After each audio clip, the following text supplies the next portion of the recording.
सभापति महोदय, मैं आपका बहुत धन्यवाद देना चाहता हूं कि आपने मुझे भारत के राष्ट्रपति जी के भाषण पर बोलने का मौका दिया है।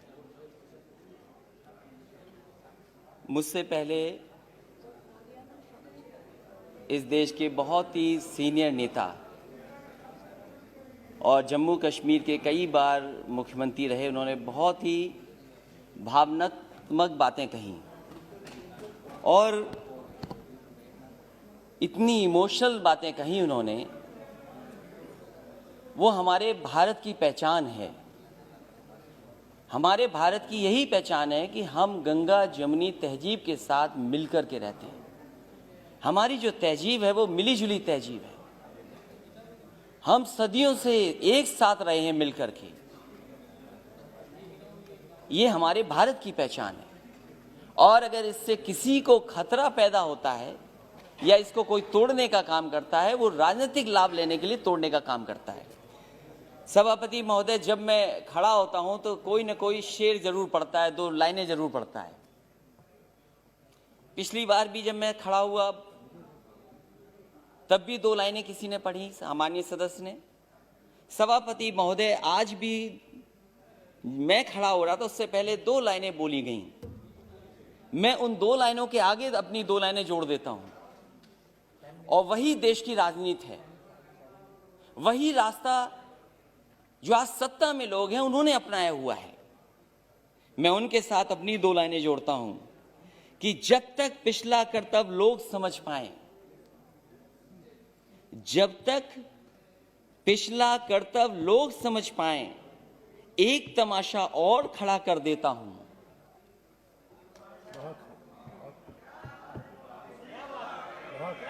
सभापति महोदय, ये जो हमारे सामने सत्ता में बैठे हैं वो समझ गए हैं और बात मैं इसलिए भी कहता हूं, कल मैंने सुना कि एमएसपी था, एमएसपी है, एमएसपी रहेगा। ये केवल भाषण में है, जमीन पर नहीं है, किसान को नहीं मिल रहा। और अगर किसान को मिल रहा होता सभापति महोदय, तो दिल्ली घेर करके किसान ऐसे नहीं बैठता। और ये जो किसान बैठे हैं, मैं उनको बधाई देता हूं। इन किसानों ने न केवल 2, 3, 4 स्टेट बल्कि पूरे देश के किसानों को जगाने का काम किया। मैं जिस प्रदेश से आता हूं सभापति महोदय, मैं इनसे जानना चाहता हूं कि उस प्रदेश की जनता ने 2 बार इनकी सरकार बनवाई है। 2014 में भी समर्थन मिला जनता का, 2019 में भी समर्थन मिला। मैं इनसे जानना चाहता हूं कि राष्ट्रपति अभिभाषण बोल रहे हैं, क्या जिस डिस्ट्रिक्ट से महामहिम राष्ट्रपति जी आते हैं, क्या उस डिस्ट्रिक्ट में एमएसपी किसानों को मिला है धान का कि नहीं मिला है? और जो लोग जो ये कह रहे हैं कि एमएसपी था, एमएसपी है, एमएसपी रहेगा, मैं उनसे जानना चाहता हूं, माननीय सदस्यों से पूछना चाहता हूं कि बताएं, जहां से वो चुन करके आते हैं उस जिले में किसानों को धान का एमएसपी मिला है कि नहीं मिला है? इनके बोलने से मिल गया, लेकिन मुझे खुशी है सभापति महोदय, ये जो बोल रहे हैं, ये जो बोल रहे हैं, ये देश सुन रहा है, किसान देख रहा है। जहां के राष्ट्रपति महोदय हैं उसके बगल का क्षेत्र हमारा है। न एमएसपी धान का मिला, न एमएसपी मक्के का मिला। और मैं तो कहता हूं माननीय सदस्यों से, आप तो सपना ये देख रहे हो, न जाने कितने साल सरकार में रहोगे, कितना बड़ा सपना देख रहे हो आप। और क्या आप जिनके नेतृत्व में चुनाव लड़ रहे हैं उनको सत्य नहीं बताना चाहते? आप अपने क्षेत्र में जाओ, क्या आपको एमएसपी दिला पाए हो किसी किसान को, तो बताओ हमें आप। और जहां तक केवल राष्ट्रपति महोदय, प्रधानमंत्री, वही नहीं, देश के डिफेंस मिनिस्टर भी वहीं से आते हैं। बताओ क्या मिला एमएसपी धान का? उसके बाद केवल यही नहीं है, न जाने कितने गवर्नर उत्तर प्रदेश से बनकर के दूसरे प्रदेश में बैठे हैं। क्या वो गवर्नर साहब अपने गांव में जाकर के नहीं पूछते, जिले में नहीं जानकारी करते? कि एमएसपी मिल रहा है कि नहीं मिल रहा उनको धान को। और मैं सभापति महोदय आपसे कहना चाहता हूं, ये भारतीय जनता पार्टी का नारा था कि हम किसानों की आय दोगुनी कर देंगे, और राष्ट्रपति महोदय के भाषण में भी लिखा है कि मेरी सरकार आज न सिर्फ एमएसपी पर रिकॉर्ड मात्रा में खरीद कर रही है, बल्कि खरीद केंद्रों की संख्या भी बढ़ा रही है। कहां खरीद केंद्र बने थे उत्तर प्रदेश में? मुझे खुशी है सरकार इन प्रयासों को, हमारे किसान अपने परिश्रम से और बढ़ा रहे हैं। और खाद्यान्न रिकॉर्ड, जहां पर से राष्ट्रपति आते हो, प्रधानमंत्री आते हो, डिफेंस मिनिस्टर आते हो, गवर्नर आते हो, सरकार बनवाई हो, उस प्रदेश में एमएसपी नहीं मिल रही। और क्या व्यवहार रहा है आपके, क्या व्यवहार रहा किसान, क्या व्यवहार है आपका, क्या व्यवहार रहा किसानों का? अब भारत के इतिहास में अवसर आएगा तब बताइएगा, भारत के इतिहास तो बताइएगा, प्लीज तब बताइएगा। भारत के इतिहास में ऐसा व्यवहार किसानों के साथ कभी नहीं हुआ हुआ सभापति महोदय। क्या क्या नहीं कहा गया किसान लोगों को, क्या नहीं कहा गया, अपमानित किया गया, और वो दिल्ली आकर के अपनी बात ना कर दें। प्लीज माननीय मंत्री जी कुछ कहना चाहते हैं जी। सर, मुझे एक बहुत विनम्र आग्रह करना है आपके विचारार्थ। राष्ट्रपति जी के अभिभाषण पर धन्यवाद का एक चर्चा चल रही है सर। राष्ट्रपति जी की एक परंपरा होती है, प्रधानमंत्री गवर्नर सबके लिए कह रहे हैं, लेकिन राष्ट्रपति जी के जिले में एमएसपी मिला कि नहीं मिला, ये एक बार आप परंपरा को देख लें। इस तरह का संदर्भ मेरे 20 साल के संसदीय अनुभव में नहीं होता है। जी जी, वो भी मुख्यमंत्री रहे। आपने इंगित किया है, देख लेंगे। नहीं, मैं सभापति महोदय, अगर मंत्री जी ने ये बात, राष्ट्रपति का संदर्भ नहीं ले सकते हैं। सभापति महोदय, अगर ये सभापति महोदय अगर ये कोई संदर्भ में नहीं आए, लेकिन कम से कम हम जाने तो सही। ओके ओके, देख लेंगे, ओके ओके, देख लेंगे लिखा है। और प्लीज कंटिन्यू सर। राष्ट्रपति सब Kanpur sir, that's all I am saying. स्वागत है, प्लीज बगल की स्वागत है, बैठ जाइए। वो मुख्यमंत्री रहे हैं, वो भी जानते हैं, मुख्यमंत्री रहे उत्तर प्रदेश के जी। ऐसा व्यवहार किसानों के साथ कभी नहीं हुआ, और कितना अपमानित किया गया उनको, क्या क्या कह करके नहीं बुलाया गया उनको।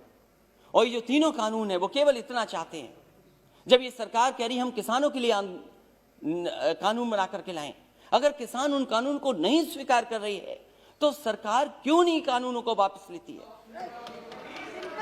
जिनके लिए ये कानून बना है, जिनके लिए कानून बना है, वो कानून नहीं चाहते हैं, तो सरकार को आखिरकार कौन रोक रहा है?